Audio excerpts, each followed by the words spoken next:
आप सभी का स्वागत है एग्ज़ाम लोकेशन यूट्यूब चैनल पर। आप देख रहे हैं भारत का राज्य व्यवस्था एवं संविधान, जो कि महेश कुमार बर्णवाल की बुक है। यहाँ पर तीसरा चैप्टर आज हम शुरू करने वाले हैं। इससे पहले 2 चैप्टर का कंप्लीट वीडियो हमने अपलोड कर दिया है पहले ही। अगर आपने वो नहीं देखा है तो प्लेलिस्ट में जाकर देख सकते हैं। आज चैप्टर 3 जो कि उद्देशिका, इसको पढ़ने वाले हैं। तो चलिए वीडियो को शुरू करते हैं। उससे पहले दोस्तों, अगर आपको कंप्लीट बुक का इसका PDF चाहिए तो उसका डिस्क्रिप्शन में लिंक मिल जाएगा, वहाँ से आप डाउनलोड कर सकते हैं। टेलीग्राम चैनल को ज़रूर ज्वाइन कर लें, वहाँ पर और भी कई सारी PDF अवेलेबल है। तो चलिए चैप्टर शुरू करते हैं। तीसरा चैप्टर है उद्देशिका यानी कि प्रस्तावना। इसको पहले उद्देशिका जब ये प्रस्तुत किया गया था तो इसका नाम था उद्देशिका प्रस्ताव। उसके बाद में इसको प्रस्तावना कहा जाने लगा। प्रस्तावना यहाँ पर आप देख सकते हैं लिखी हुई है, एक तरफ हिंदी में है, एक तरफ इंग्लिश में। तो आपको कंप्लीट तो याद करने की ज़रूरत नहीं है, लेकिन इसमें से केवल जो पहली लाइन है, हम भारत के लोग, और जो लास्ट की लाइन है, एतद् द्वारा इस संविधान को अंगीकृत, अधिनियमित और आत्मार्पित करते हैं। यहाँ से कई बार क्वेश्चन बन जाता है। उसके अलावा आप पढ़ते हैं कि 42वां संविधान संशोधन 1976 में इसमें संशोधन किया गया, जिसमें 3 शब्द जोड़े गए। उसके बारे में भी आगे दिया हुआ है, जिसमें एक तो बंधुता है और समता और स्वतंत्रता, ये 3 शब्द दिए हुए हैं। उसके बारे में आगे बात करेंगे। उद्देशिका का महत्व। भारतीय संविधान के प्रारंभ में रखी गई उद्देशिका का संविधान के निर्माण में महत्वपूर्ण स्थान है। उद्देशिका में उस आधारभूत दर्शन तथा राजनीतिक, धार्मिक एवं नैतिक मूल्यों का उल्लेख है जो हमारे संविधान के आधार स्तंभ है। यानी कि जो उद्देशिका है वो संविधान का आधार स्तंभ है। जो भी संविधान में बातें लिखी गई है उस सभी का एक छोटा सा प्रारूप तैयार किया गया, जिसको उद्देशिका कहा जाता है। उसी के आधार पर संविधान का पूरा कॉन्सेप्ट है जो वो लिखा हुआ है। उद्देशिका में जनता की भावनाएं तथा आकांक्षाएं सूक्ष्म रूप में समाविष्ट संविधानविदों ने उद्देशिका को संविधान की आत्मा के समान माना है। संविधान की आत्मा के समान माना है। संविधान निर्माण में महत्वपूर्ण भूमिका निभाने वाले संविधान सभा के सदस्य सर अल्लादी कृष्ण स्वामी अय्यर के अनुसार संविधान की प्रस्तावना हमारे दीर्घकालिक सपनों का विचार है। यहाँ पर कुछ और महत्व दिए गए हैं। उद्देशिका का महत्व। संविधान के प्राधिकार का स्रोत। भारत की जनता, कारण यह है कि संविधान का निर्माण भारत की जनता की ओर से संविधान सभा के सदस्यों ने किया और उन्हीं के द्वारा इसे अंगीकृत किया गया, इसलिए संप्रभुता भारत की जनता में निहित है। कहने का मतलब है कि जो भारत की जनता है उसी ने संविधान को बनाया है और उसी ने इसको अंगीकृत किया है। जैसा कि आपने अभी प्रस्तावना में देखा भी था, हम भारत के लोग, इस तरह से लिखा हुआ है, और लास्ट में लिखा था अंगीकृत, अधिनियमित करते हैं। तो हम भारत के लोग, तो सभी लोग जितने भी भारत के निवासी हैं वो सभी लोग इसको अधिनियमित करते हैं। राज्य का स्वरूप। संप्रभु, समाजवादी, पंथनिरपेक्ष, लोकतांत्रिक और गणराज्य, इसकी बातें लिखी गई है उसमें। संविधान का उद्देश्य। नागरिकों को सामाजिक, आर्थिक और राजनीतिक न्याय सुलभ करना, विचार, अभिव्यक्ति, विश्वास, धर्म और उपासना की स्वतंत्रता उपलब्ध कराना, प्रतिष्ठा और अवसर की समता को सुनिश्चित करना, व्यक्ति की गरिमा और राष्ट्र की एकता और अखंडता को सुनिश्चित करने वाली बंधुता को बढ़ाना। संविधान के लागू होने की तिथि तो ये है 26 नवंबर 1949। यहाँ पर अंगीकृत किया गया जिस दिन 26 नवंबर को संविधान दिवस भी मनाया जाता है। लागू लेकिन 26 जनवरी 1950 को किया गया था। यहाँ पर 26 नवंबर को कुछ ही प्रावधान लागू किए गए थे, बाकी पूरा संविधान 26 जनवरी को लागू किया गया। संविधान उद्देशिका के तत्व। संविधान घोषित करता है कि भारत के लोगों ने ही संविधान को अंगीकृत, अधिनियमित तथा आत्मार्पित किया है, अतः इस देश की संप्रभुता अंततः लोगों में ही निहित है। यह लोगों के उन आदर्शों व आकांक्षाओं जिन्हें प्राप्त करने की आवश्यकता है की भी उद्घोषणा करता है। आदर्श आकांक्षाओं से भिन्न है। संविधान द्वारा भारत को एक संपूर्ण प्रभुत्व संपन्न, समाजवादी, पंथनिरपेक्ष, लोकतांत्रिक गणराज्य के रूप में घोषित करने के आदर्शों को प्राप्त कर लिया गया है, परंतु आकांक्षाओं के अंतर्गत न्याय, स्वतंत्रता, समता व बंधुता आदि तत्व हैं जिन्हें अभी भी प्राप्त किया जाना है। उद्देशिका आदर्श व आकांक्षाओं की प्राप्ति के साधन है। उद्देशिका का उद्देश्य। उद्देशिका यानी कि प्रस्तावना को ही उद्देशिका कहा गया है, तो कन्फ्यूज नहीं होइएगा आप। संविधान के प्राधिकार का स्रोत स्पष्ट करना, ये इसका उद्देश्य है। संविधान के प्राधिकार का स्रोत स्पष्ट करना। उद्देशिका से स्पष्ट होता है कि संविधान के प्राधिकार का मूल स्रोत भारत के लोगों में निहित है। दूसरा है संविधान निर्माण का उद्देश्य स्पष्ट करना। वस्तुतः उद्देशिका में उन सभी अधिकारों व स्वतंत्रताओं की घोषणा की गई है जिन्हें भारत के लोगों ने सभी नागरिकों के लिए सुनिश्चित करने की इच्छा की थी। उद्देशिका में संविधान के अधिनियमन की तिथि का उल्लेख। उद्देशिका में भारतीय राज्य व्यवस्था एवं सरकार के स्वरूप के साथ साथ नागरिकों के अधिकारों एवं स्वतंत्रताओं का भी वर्णन किया गया है। उद्देशिका की शब्दावली। संप्रभुता संपन्न। संविधान की प्रस्तावना के अनुसार भारत एक संपूर्ण प्रभुत्व संपन्न राष्ट्र होगा। इससे स्पष्ट है कि भारत अपने आंतरिक एवं बाह्य मामलों में किसी भी विदेशी सत्ता के अधीन नहीं है तथा वह अपनी किसी भी आंतरिक एवं बाह्य नीति निर्धारित करने के लिए किसी भी राष्ट्र के साथ संधि एवं मित्रता करने के लिए पूर्णतः स्वतंत्र है। इसमें स्पष्ट होता है कि भारत के लोक संविधान के मूल स्रोत हैं। भारतीय राज्य व्यवस्था में प्रभुता लोगों में निहित है। एक संप्रभु राज्य होने के नाते भारत किसी विदेशी सीमा अधिग्रहण अथवा किसी अन्य देश के पक्ष में अपनी सीमा के किसी भाग से दावा छोड़ सकता है। यानी कि भारत जो है वो, जो कि अभी भारत का हिस्सा नहीं है, लेकिन उस पर भी दावा कर सकता है। और अगर युद्ध के समय किसी स्थान को भारत के द्वारा कैप्चर कर लिया जाता है तो उसको भी भारत अपना एक अभिन्न हिस्सा बना सकता है। नेक्स्ट है समाजवादी। समाजवाद से संविधान का अभिप्राय है लोकतांत्रिक साधनों से समाज के समाजवादी स्वरूप की प्राप्ति। भारतीय समाजवाद लोकतांत्रिक समाजवाद है, न कि साम्यवादी समाजवाद। इसे राज्यस्थित समाजवाद भी कहा जाता है, जिसमें उत्पादन और वितरण के सभी संसाधनों का राष्ट्रीयकरण और निजी संपत्ति का उन्मूलन शामिल है। भारतीय समाजवाद मार्क्सवाद और गांधीवाद का मिल जुला रूप है, जिसमें गांधीवादी समाजवाद की ओर ज़्यादा झुकाव है। पंथ निरपेक्ष। भारत एक पंथ निरपेक्ष राज्य है। इसका तात्पर्य यह नहीं है कि भारत एक धर्म विहीन या अधार्मिक या धर्म विरोधी राज्य है।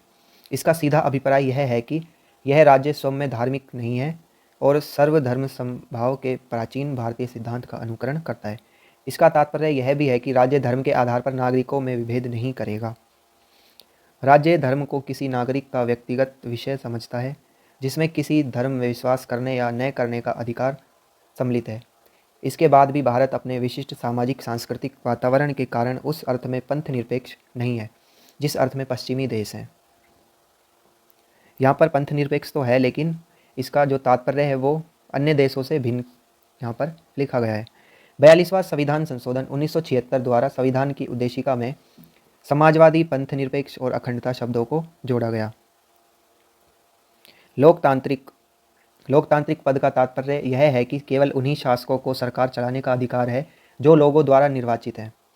भारत प्रातिनिधिक लोकतंत्र की व्यवस्था का पालन करता है, जिसमें सांसदों तथा विधायकों का सीधे जनता द्वारा निर्वाचन किया जाता है। पंचायतों व नगर पालिकाओं के माध्यम से लोकतंत्र को अत्यंत निचले स्तर तक लाए जाने का प्रयास किया गया है, जिसमें 73वां और 74वां संविधान संशोधन किया गया 1992-93 में पंचायत और नगर पालिका के।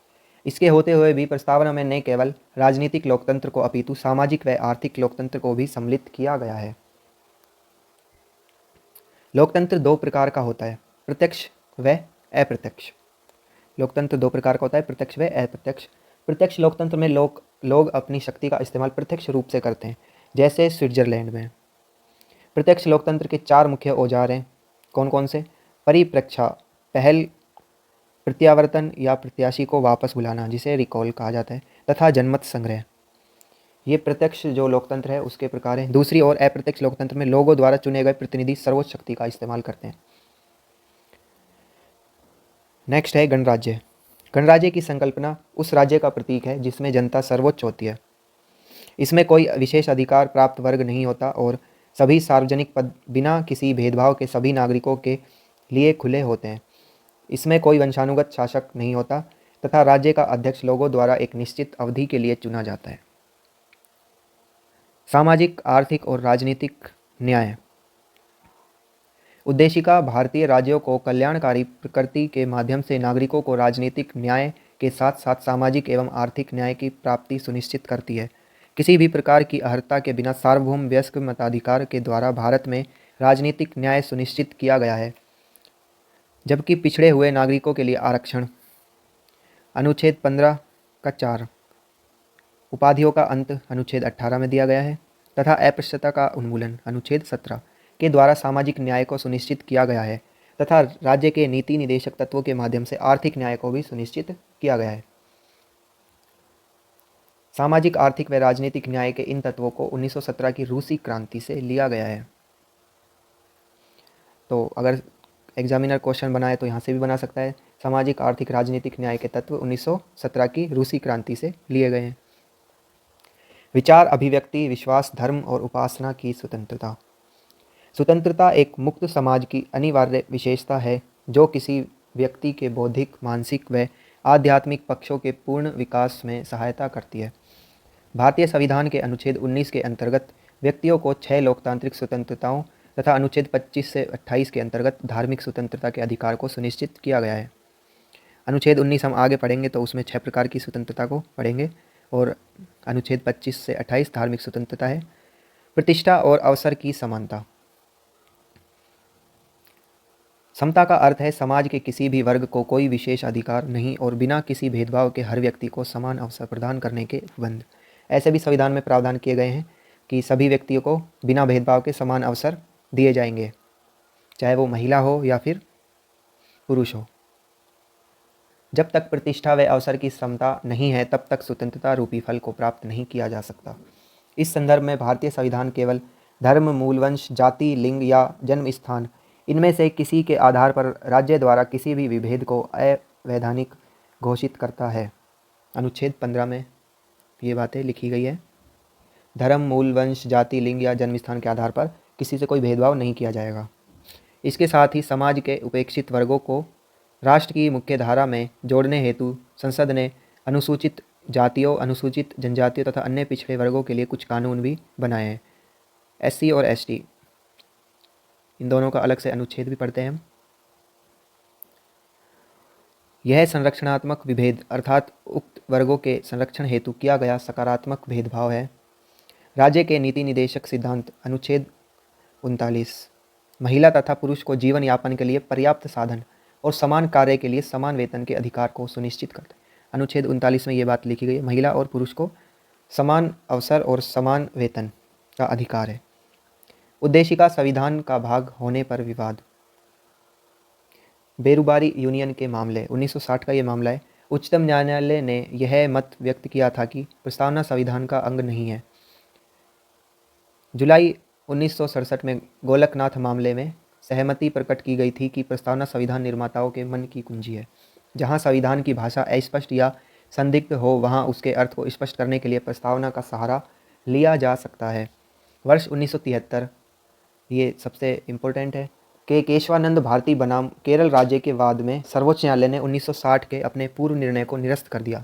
ये वाला जो निर्णय था इसको निरस्त करते हुए कहा कि प्रस्तावना संविधान का भाग है और संसद के संशोधन करने की शक्ति का विषय उसी प्रकार है जिस प्रकार संविधान के अन्य प्रावधान है। यानी कि प्रस्तावना में संशोधन किया जा सकता है। उसी के बाद तो 42वां संविधान संशोधन हुआ था। संविधान जो प्रस्तावना है उसी में संशोधन किया गया था। यदि प्रस्तावना में विद्यमान संविधान का मूलभूत ढांचा नष्ट न किया जाए तो प्रस्तावना में संशोधन किया जा सकता है, हालांकि यह संविधान का अनिवार्य भाग नहीं है। न्यायमूर्ति रामास्वामी ने पूर्व के निर्णय को खारिज करते हुए कहा, प्रस्तावना संविधान का अभिन्न अंग है। ये एसआर बोमई वाद 1993 की बात है। सरकार का प्रजातांत्रिक स्वरूप, संघीय संरचना, राष्ट्रीय एकता और अखंडता, धर्मनिरपेक्षता, समाजवादी स्वरूप, सामाजिक न्याय एवं न्यायिक पुनर्विलोकन भी इसकी मौलिक संरचना में शामिल है। रघुनाथ राव मामले में न्यायालय ने कहा कि प्रस्तावना शक्ति का स्रोत नहीं है, इसके द्वारा विधानमंडल पर प्रतिबंध नहीं लगाया जा सकता है। यह संदिग्ध तथा दो अर्थों वाले उपबंधों को समझने के लिए उपयोगी है। व्यक्ति की गरिमा और राष्ट्र की एकता और अखंडता सुनिश्चित करने वाली बंधुता जैसे कि संविधान में समाविष्ट है का अभिप्राय है देश के सभी वर्गों में व्याप्त भ्रातृत्व की भावना। राज्य को पंथ निरपेक्ष बनाकर सभी वर्गों के लोगों के मौलिक अधिकारों व अन्य अधिकारों को सुनिश्चित कर तथा उनके हितों का संरक्षण करके बंधुता का लक्ष्य प्राप्त करने की इच्छा की गई है। इसके बावजूद भी बंधुता एक उत्तरोत्तर विकसित होने वाली प्रक्रिया है और 42वें संविधान संशोधन में अखंडता, समाजवादी, पंथ निरपेक्ष शब्द जोड़ने से इसका अर्थ और अधिक व्यापक हो गया है। जो 42वां संविधान संशोधन है इसको मिनी संविधान भी कहा जाता है। मौलिक कर्तव्य अनुच्छेद 51 के इसको भी इसी संशोधन के अंतर्गत जोड़ा गया। यह हर भारतीय नागरिक का कर्तव्य होगा कि वह धार्मिक, भाषाई, क्षेत्रीय अथवा वर्ग विविधताओं से ऊपर उठकर सौहार्द और आपसी भाईचारे की भावना को प्रोत्साहित करेगा। मौलिक कर्तव्य सरदार स्वर्ण सिंह कमेटी की सिफारिश पर संविधान में जोड़े गए थे। हालांकि उन्होंने केवल 8 ही मूल कर्तव्य बताए थे, लेकिन वर्तमान में इनकी संख्या जब लागू हुए थे उस टाइम पर 10 थी, लेकिन एक 86वां संविधान संशोधन हुआ जिसके अंतर्गत 11वां मूल कर्तव्य जोड़ा गया, जो था शिक्षा का अधिकार। 6 से 14 वर्ष के बच्चों के लिए अनिवार्य शिक्षा और निःशुल्क शिक्षा। न्यायमूर्ति हिदायतुल्लाह ने गोलकनाथ बनाम पंजाब राज्य के प्रकरण में उद्देशिका को संविधान की मूल आत्मा कहा है। के.एम. मुंशी ने उद्देशिका को राजनीतिक जन्मपत्री की संज्ञा दी है। ये हिदायतुल्लाह वही हैं जो राष्ट्रपति के पद पर भी रह चुके हैं। एकमात्र जो जज है सुप्रीम कोर्ट के, केवल यही है जिन्होंने अभी तक राष्ट्रपति का अतिरिक्त कार्यभार संभाला है। उद्देशिका, अब इसके कुछ इम्पोर्टेंट यहाँ पर फैक्ट्स देख लेते हैं हम। उद्देश्य प्रस्ताव 13 दिसंबर 1946 को पंडित नेहरू द्वारा प्रस्तुत किया गया था। 13 दिसंबर, 6 दिसंबर को संविधान सभा जो संविधान बनकर तैयार हुआ, उसके बाद 9 दिसंबर को पहली बैठक होती है, 11 को दूसरी और 13 को तीसरी बैठक होती है संविधान सभा की। उसके बाद 13 दिसंबर को ही ये प्रस्ताव यहाँ पर प्रस्तुत किया जाता है, लेकिन इसको लागू बाद में किया जाता है। 1950 का गोपालनवाद, संविधान का भाग नहीं, न्यायालय द्वारा परिवर्तनीय नहीं, शक्ति का स्रोत नहीं, ये उद्देशिका के बारे में कहा गया है। बेरुबारी मामला 1960 में कहा गया, मार्गदर्शक सिद्धांत पर संविधान का भाग नहीं है। 1973 का केशवानंद भारतीवाद, इसमें संविधान के भाग के रूप में भी स्वीकार किया गया। LIC मामला 1995 में प्रस्तावना संविधान का आंतरिक हिस्सा है, ऐसा कहा गया। केशवानंद भारतीवाद 1973, प्रस्तावना को संविधान का भाग मानते हुए कहा गया कि अनुच्छेद 368 जिसके अंतर्गत संविधान संशोधन की प्रक्रिया है के अधीन संविधान की प्रस्तावना में भी संशोधन किया जा सकता है, पर ऐसा संशोधन मूल ढांचे का उल्लंघन करने वाला नहीं होना चाहिए। ये सबसे इम्पोर्टेंट है, इसको आप ज़रूर याद रखें। 42वां संशोधन 1976 और प्रस्तावना में समाजवाद, पंथनिरपेक्ष और अखंडता शब्द को जोड़ा गया। 3 जनवरी 1977 से संशोधन प्रभावी हुआ। प्रस्तावना का महत्व, 1960 का बेरुबारी मामला, जब संविधान के मूल उपबंध अस्पष्ट हो तो उसकी व्याख्या के लिए प्रस्तावना की सहायता ली जा सकती है, क्योंकि संविधान के अन्य सभी उपबंधों के अधिनियमित किए जाने के बाद उद्देशिका को अलग से पारित किया गया। 1973 का केशवानंद भारतीवाद, मार्गदर्शक सिद्धांत के रूप में प्रस्तावना को स्वीकार किया गया। ये यहाँ पर जो संविधान की प्रस्तावना है उसके बारे में जो भी इम्पोर्टेंट चीज़ें हैं वो यहाँ पर एक साथ लिख दी गई है। जो उद्देशिका है उसमें से जो अन्य एग्ज़ाम होते हैं उसमें से इतने क्वेश्चंस तो नहीं बनते हैं, लेकिन जितने भी 10, 12, 15 क्वेश्चन बनते हैं उनको आप ज़रूर याद रखें, उन्हीं में से रिपीट होते हैं क्वेश्चन। कारखाना संशोधन विधेयक 2016, इसको भी देख लेते हैं। 10 अगस्त 2016 को कारखाना संशोधन विधेयक 2016 लोकसभा में पारित हुआ। संशोधन के अनुसार सेक्शन 64 के अंतर्गत मजदूरों के ओवर टाइम का समय 1 तिमाही में 50 घंटे से बढ़ाकर 100 घंटे कर दिया गया है। विशेष परिस्थितियों में विशेष अधिसूचना के माध्यम से सेक्शन 65 के अंतर्गत ओवर टाइम सीमा को प्रति तिमाही 75 से बढ़ाकर 125 घंटे करने की अनुमति प्रदान की गई है। अत्यधिक कार्य दबाव या जनहित में सरकार को अतिरिक्त समय ओवर टाइम की सीमा को 125 घंटे करने की अनुमति इन प्रावधानों द्वारा प्रदान की गई है। अंतर्राष्ट्रीय श्रम संगठन ने मजदूरों के ओवर टाइम की अधिकतम सीमा 144 घंटे निर्धारित की है। ये इतना इम्पोर्टेंट बिल्कुल भी नहीं है। विधेयक के प्रमुख प्रावधान, इसके माध्यम से स्वास्थ्य, सुरक्षा, कल्याण इत्यादि जैसे विषयों को विनियमित करने वाले कारखाना अधिनियम 1948 में संशोधन किया जाएगा। ये कारखाना अधिनियम 1948 में आया था, ये जरूर याद कर लें आप। यह अधिनियम राज्य सरकार के साथ साथ केंद्र सरकार को भी मजदूरों से संबंधित विभिन्न विषयों, दोहरा रोजगार, वरिष्ठ मजदूरों का कारखानों के रजिस्टर में विवरण इत्यादि के संदर्भ में नियम बनाने की अनुमति प्रदान करता है। मजदूरों की आय में वृद्धि होने से उनकी आर्थिक स्थिति में सुधार होगा। भारत सरकार द्वारा चलाए जा रहे मेक इन इंडिया अभियान के में सहायता मिलेगी, जबकि अतिरिक्त कार्य करने से श्रमिकों की सेहत पर बुरा असर पड़ सकता है। यहाँ के साथ ही हमारा चैप्टर ये समाप्त होता है, उद्देशिका। इस चैप्टर को हमने इसमें कंप्लीट किया। तो इसमें आपने देखा होगा स्टार्टिंग में जो प्रस्तावना लिखी गई है उसी के आधार पर उसमें जो जो शब्द लिखे गए हैं उनकी परिभाषाएं दी गई है, उसी को स्पष्ट किया गया है जो संविधान की पूरी जो प्रस्तावना की पूरी भाषा है उसको स्पष्ट किया गया है, तथा उसमें जो जो भी आपने देखा अभी वो पूरी संविधान की विशेषता है जो वो प्रस्तावना में ऐड की गई है। यानी कि एक लघु रूप हम उसको बोल सकते हैं प्रस्तावना को संविधान का। कुछ इंपॉर्टेंट जो फैक्ट्स थे वो मैंने आपको अंडरलाइन किए, आप उनको ज़रूर से ध्यान रखें और उन पर ज़्यादा गौर फरमाएं, क्योंकि बाकी चीज़ें इतनी इंपॉर्टेंट नहीं होती है, वो केवल आंसर राइटिंग में ही काम आती है। लेकिन वन डे एग्ज़ाम जितने भी होते हैं ऑप्शनल वाले, उनमें आपके क्वेश्चन बनते हैं जो वो मैंने सभी अंडरलाइन किए हैं, उन पर आप विशेष ध्यान दें। और अंडरलाइन करता हूँ जो उनको साथ के साथ में नोट भी कर लें, इससे आपके नोट्स भी तैयार हो जाते हैं। मिलते हैं नेक्स्ट वीडियो में नेक्स्ट चैप्टर के साथ में। अगर वीडियो अच्छी लगी हो तो चैनल को सब्सक्राइब जरूर करें। धन्यवाद दोस्तों वीडियो को देखने के लिए, अपना ख्याल रखिएगा। मिलते हैं नेक्स्ट वीडियो में।